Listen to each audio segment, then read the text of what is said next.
Yeah, and then he comes to your mom's birthday party and he wasn't invited, and you say, I kind of know why you're here. Yeah. No, I couldn't relate to that at all. Trailer Trashed Podcast. Welcome back to another special episode of the Trailer Trash Podcast. This is the podcast where we watch new movie trailers and try to predict the Rotten Tomatoes scores. My name's Dylan. And I'm Jonny. And what are we watching today? We're going to watch The Running Man. Ben Richards, 35, married, one child, in medical crisis. We need money for a doctor now. Ben, watch us up. Employment status, blacklisted. But there's still a way out for you. It's the biggest show in the country. Bloodlust is our birthright! Set it free! Welcome to The Running Man! People on these games never come back. I'm not trying to get myself killed, so kiss my ass twice. Right there is why you can win this game. The rules are simple. Survive 30 days with the entire nation hunting you down. And get your family out of Slumside for good. I'm gonna come back here and burn this building down. I promise. That's the spirit. This is America, goddammit! And we don't put up with no bullshit! Yes! Hunt him down!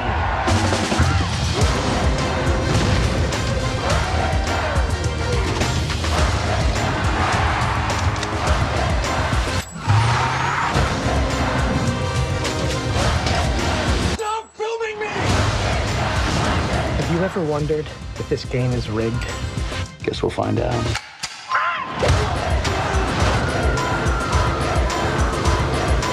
You might be moving up too fast. Hey, buddy. You're on Freebie.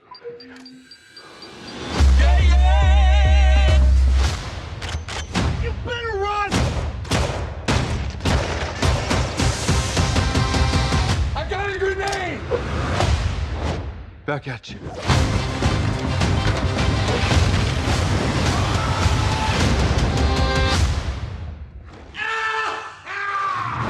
I'm still here, you shit eaters.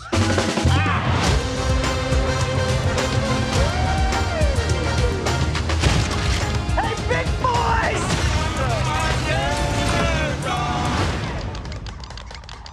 Are you crazy?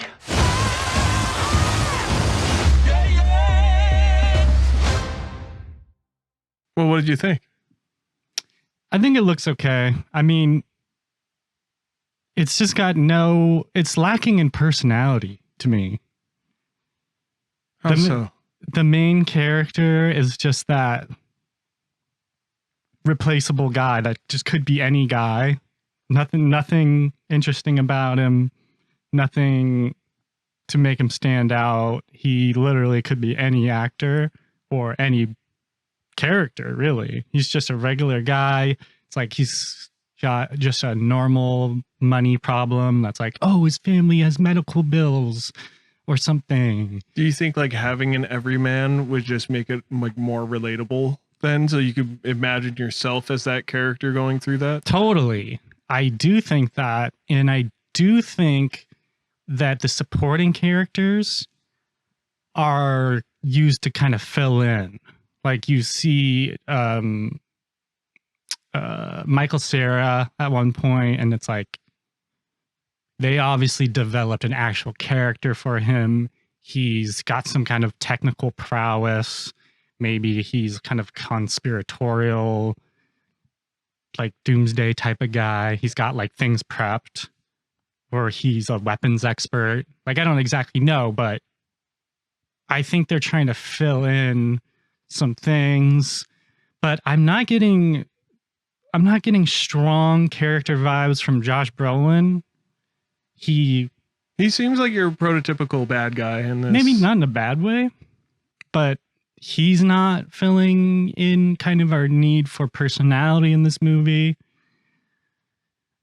I don't know. What do you think as far as personality goes? Personality, I think I tend to agree with you, although from what I've seen of Glenn Powell, I feel like his personality will come through. Like, I feel like maybe it's like a slow build up into like something crazy. And I think he has enough range to like have character. And then also I'm just like a big fan of Edgar Wright. So I feel like he could build characters well. I'd love to see if Josh Brolin's character just like ended up being some sort of like weirdo and not like your straight laced bad guy. That's kind of what I was thinking too, is why I reserved judgment on him, was because he definitely has such an intenseness and such kind of an importance to the trailer that you know that he's not just the head, the CEO of this evil corporation. You know that he has something personal riding on the outcome here. He has some reason why everyone needs to lose this game and why our main character needs to lose. That isn't just, oh, I'm an evil capitalist that wants to make as much money as possible. You know, there's something in there that they're going to reveal. Well, I'm curious if anyone's actually won the Running Man before. I think they said no one wins. No one wins. Okay. So he's obviously going to be the first to win. Yeah. So this is okay. Yeah, well, somewhat obviously. Stephen King adaptations 2025. The Long Walk, which is just a walking competition. Which turned out pretty good, right? No one ever ends up winning. To The Running Man, where it's a competition, but you got to run, and no one ever ends up winning. Well, we went from walking to running. So, like they say. Was this planned all along? You got to walk before you run. Oh my God. What a great, like, double feature. Yeah. Oh, walk before you run double feature. Even though society is still somewhat, you know, society hasn't been totally crumbled in this Running Man universe. Well, it's just kind of on the outs. It kind of like, so the beginning, it was like a brighter, more neon, less depressing Children of Men is like that kind of like futuristic depression. It's kind of a late capitalism stage of life.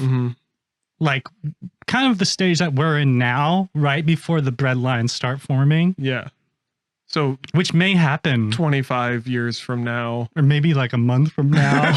I wasn't talking about the breadlines. I was just talking about how we change the buildings. Because that always seems to be a big part of futuristic dystopian societies. For some reason they tear down all the buildings. They're like, here's all the ones. concrete. They're like, yeah, why would you spend the money on building concrete towers when you already got buildings? So what is Edgar Wright known for? He has done Shaun of the Dead, Hot Fuzz, At World's End, Last Night in Soho, Scott Pilgrim versus the World, Baby Driver. And I was getting a pretty big comedic vibe from this. Yeah. Which is good. It's never been a super serious, well, to me at least, it's never been a super serious critique of anything. Yeah. You know? Well, I feel like if you take Running Man and you're like, all right, we're going to make this really serious, then you lose a lot of like the fun aspect to it. Plus it's been done before like a million times. Yeah. I mean, Dredd did a good job as a remake that took it in a more serious direction, but I like that this is doing the opposite of going more like fun and crazy rather than like, oh man, like, yeah, we know he needs to save his family and get money or whatever, but just like how bright and wild the whole thing seems. I think it was an awesome direction. Seem very bright. And one thing I will say about Edgar Wright, I think one of the reasons I love him so much is his editing. His editing is amazing, and I never think that, or whoever his editor is, but like the style of things. Anytime I go see one of his movies, I'm like, oh, how is he going to do this? He just works with the camera in such interesting ways. So it'll be awesome to see like a full blown action movie, because like he did like a horror movie, and Baby Driver had some like cool car stunts, but like just to mix it all together into like one nonstop action movie, I think is going to be a lot of fun for me. Cutting to people talking, and it's very like snappy. He has such a good way of using his camera to like perfect comedic timing. Yeah. And it's just like so many of those cuts are just because he cut to the right thing at the right time. Right. And I like that. I like that a lot. Also, something about this trailer I'm very excited for is Coleman Domingo. Who's that? He's like the host of the show. Oh yeah, okay. The guy with the bow tie. This is America, God damn it! I really did like the American jazz big band era feel, where he's wearing a like red sport coat with a black bow tie, and it's like big band music. Yeah, which that was the best era of jazz, in my opinion. Okay. Kind of a hot take, but everyone likes. I have no opinion on jazz. Big band is way cooler than the. I like New Orleans jazz. Yeah, that's way different. Okay. Well, I think it is. Brass. At least. I like brassy jazz. Yeah, well, big band is brassy. Okay. But I just felt like the style of Coleman Domingo, the presentation of everything feels very 1970s game show. Yeah, absolutely. I'm not sure if I have all the details correct, but the vibe that I'm going for is sort of like family entertainment that was a very wholesome kind of product and with big showmanship. Yeah.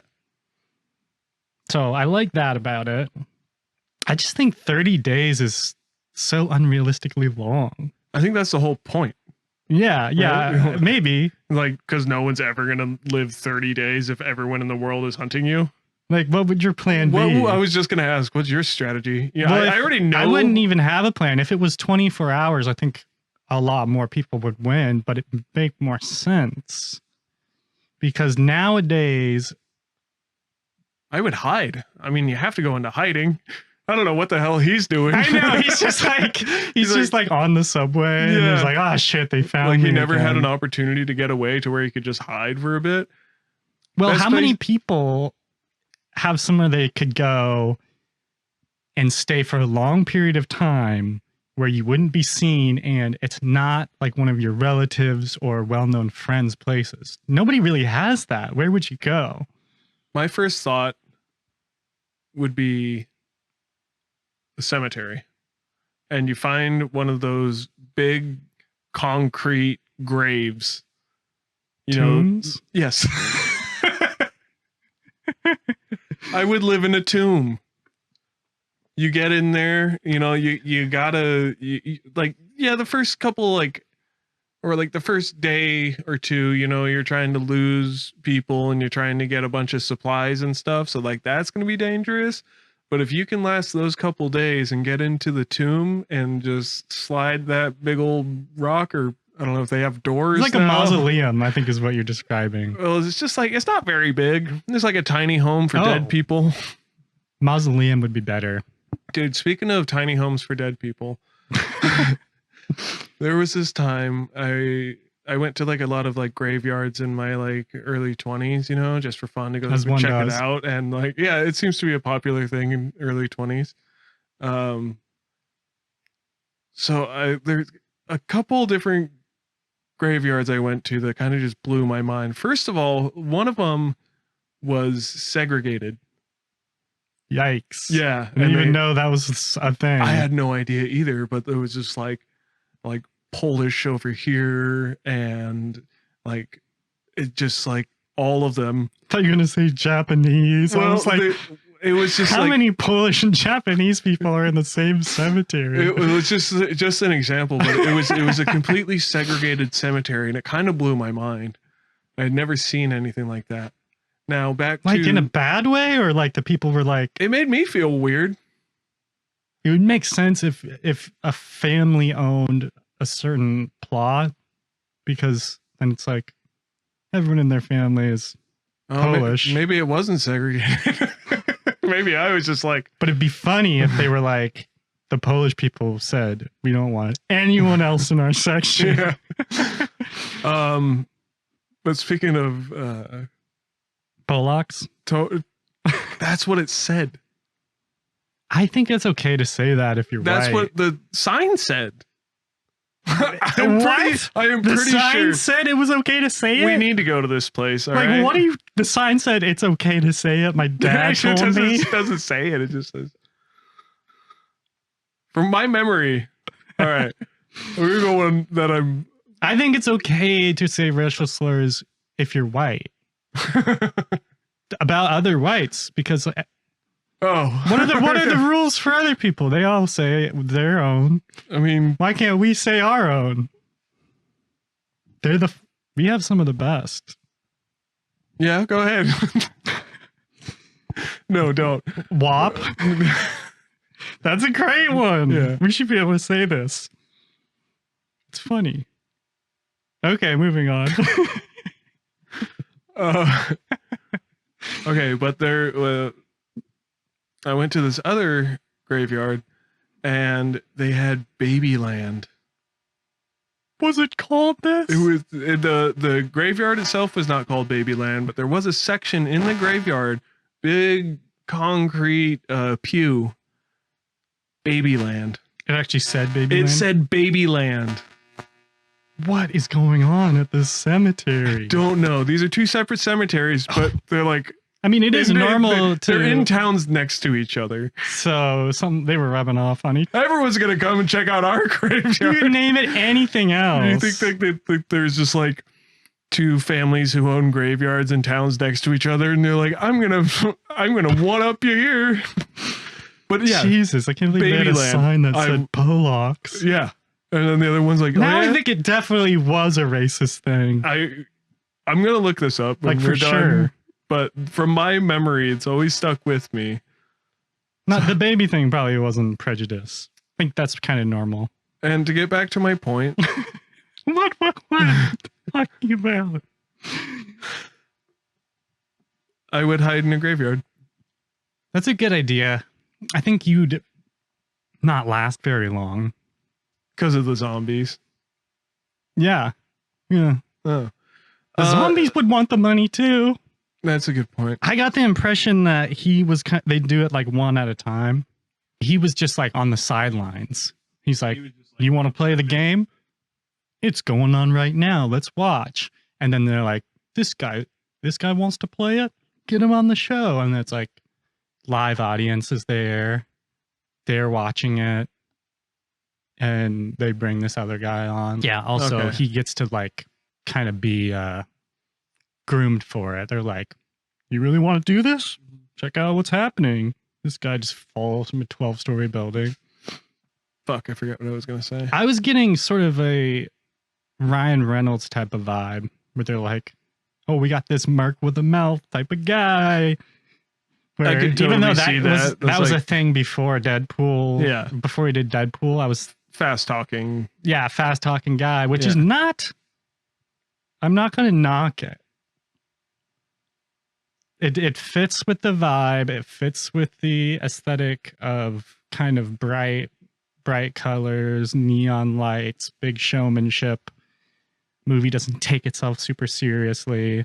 I didn't get that vibe from Glenn Powell's character though. I didn't get him as like fast talking, quippy, like. Oh, that's a good point. I guess what I was thinking was more than Ryan Reynolds, maybe like Vince Vaughn. No, I was thinking Die Hard. Yeah, Like, okay, now I have way more Die Hard. Now I have a machine gun. Yeah. Ho ho ho, motherfucker. Interception. Ball's on my side. Yeah. It's just, he's not, you're right. Not Ryan Reynolds, but Bruce Willis. Bruce Willis. In Die Hard. I totally can see that. And I am just not a big fan of action movies in general, but That is what you say. And I say it all the time because I'm really not. But this is one of those ones where I am fully invested, and I've been looking forward to it for a long time. I think it's going to be awesome. It has all the right ingredients for me to go and enjoy a Jonny movie pasta. And I'm usually like, You bring spaghetti to the theater, don't you? No, I'm not Charlie. Then wait, okay. What's a Jonny movie pasta? Licorice rope that I pull apart. I put it in my popcorn, and then I put in M&Ms, and then Yeah. it's actually really good. And no one else eats your popcorn, so that's always a plus. I usually go alone. Do plan on taking Will to this movie. Oh, what a sweet idea. What a little cutie pie you are. Stop. My biggest concern is looks a little too generic. It's great that we have Edgar Wright, and I did see one drone shot where they're chasing him with a drone. So it's from the point of view of the drone, and he goes through this guy's apartment, and then he's running through the apartment hallways, and you can see guys shooting, and he's dodging. This is like, we're spicing in some cool things that we've seen before. You know, I kind of got some B-13 vibes or some other vibes from really cool, stylish action movies. But at the same time, when he's rappelling off of the building and there's like a flamethrower or something, I'm just getting a very generic feel to it, where we're not going really anywhere new or seeing anything new. Not that the stunts or any of the action didn't look cool, because I do think I'll probably really enjoy the action in this movie. I think that I'll like the core of the movie. I just think that it's a little bit lacking in, like, take for example a movie that we also watched the trailer for this year, Caught Stealing. It's another movie where they're kind of being tracked down by these different groups. That movie, the trailer just oozes personality. Mm-hmm. You know, you got the Hasidic Jewish guys that are funny and deadly. You got the British punk rock guys. And I have no question from the beginning of that each character has personality, or at least kind of an archetype to play. Even the main character, right? You see into his apartment. You kind of see his girlfriend. They're obviously very bohemian. They live in New York. You're already getting so much more style and information just from the visuals. Right. Where here, really the only thing I'm looking at is the guy in the bow tie. And so you have like your generic bad guy, your generic good guy, generic family, and then you have your game show host, over the top, like bedazzled guy, and then you have your conspiracy theorist, kind of like wormy guy. But other than that, what about I was talking about Michael Cera, but what about the guy with the mask who looked like he was from G.I. Joe? He's obviously like one of the top killers in the game or something. Well, it is a speaking role, so I didn't recognize the voice, but I'm assuming that it is an actor that we would know, and that he does kind of play a... What if it's Josh Brolin? I don't think it is. What if he just gets in that's like the big twist that you're looking for, and like he puts the mask on, and he goes and hunts down people? That'd be cool. Because he gets sexual pleasure out of it. Yeah, that's why he gets or off. It's also Glenn Powell. He's hunting himself. He's got bipolar disorder. Yeah, that would be cool. I would prefer Josh Brolin, but that would be interesting. I don't know. What do you think about that? I think that's a good kind of comparison, because Caught Stealing just is almost the exact opposite in terms of how much information are we getting from the characters? You know, what can we tell about these people from just what they show us? Basically nothing. Yeah, no, that's true. But you, as a fan of action movies, does it matter if the characters are well developed or have like personal traits? Like, is it more about the action? Because for me, when I like an action movie, it is because things are developed, and it is because I care about these characters, and it's not too, like, it can be over the top, but not too over the top, like Fast and the Furious goes to space or whatever the fuck. Like, you know, if there's a balance, and then there's a build up, and like you have like a vested interest in these characters, like that's when I like action. That's a good point. I guess what I'm saying is the characters don't have to be well developed. There doesn't even have to be progression. You're right. It is about the action. What we want is kind of a surface level archetype of like, who are these people? Mm-hmm. It's very surface level, but it's still really important to have a surface level personality. We don't need to know their motivations, their past too much, but it does, it can't just be generic bad guy, generic main character. Mm-hmm. So those two things are very different. And you're right about it being more important about the action. Yeah. We want to see kind of the unassuming dorky guy be a badass, or we want to see the badass guy be vulnerable in situations. We want to see some sort of dichotomy or some sort of contradiction or irony in a character, or we want to see like a well-rounded character, a range of emotion.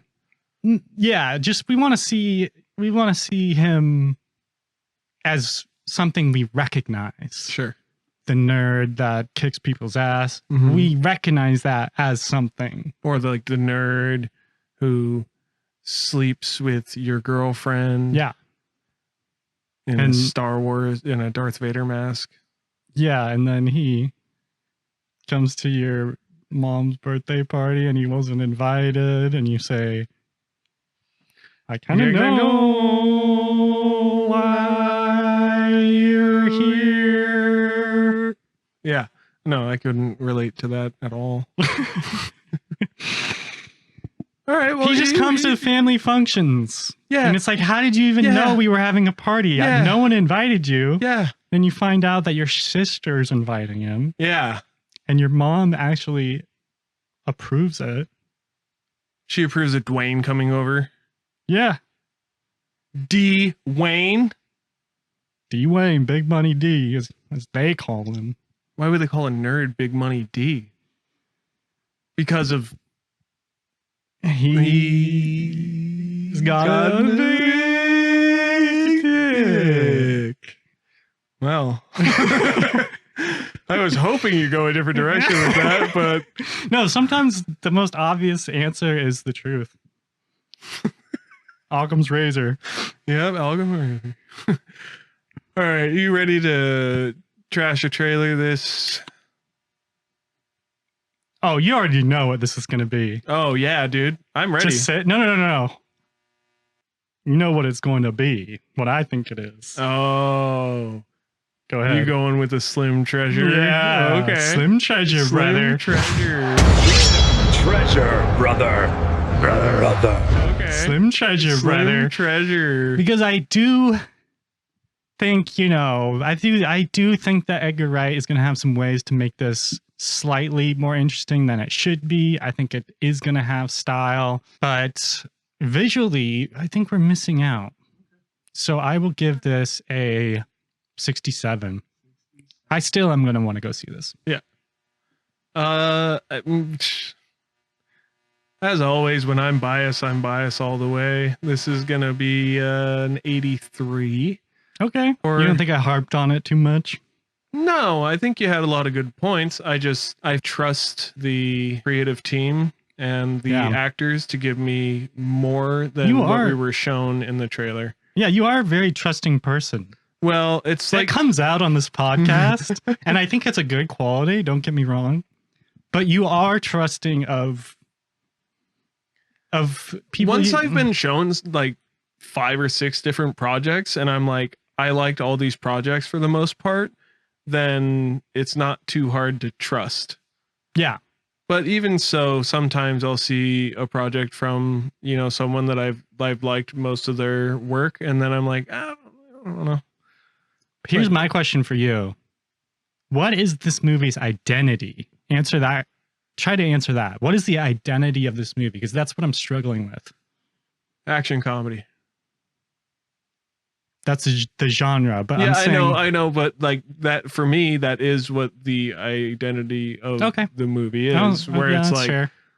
oh, okay, well, what kind of movie is it? You're like, oh, it's an action comedy, and then like that is exactly what you're gonna get. At least that's what I got from the trailer. I was thinking more of it. Is this like me against the world, or is this like sacrifice everything for my family? Well, this could be this like what was the one against all odds? What would you say is the identity of this conflict?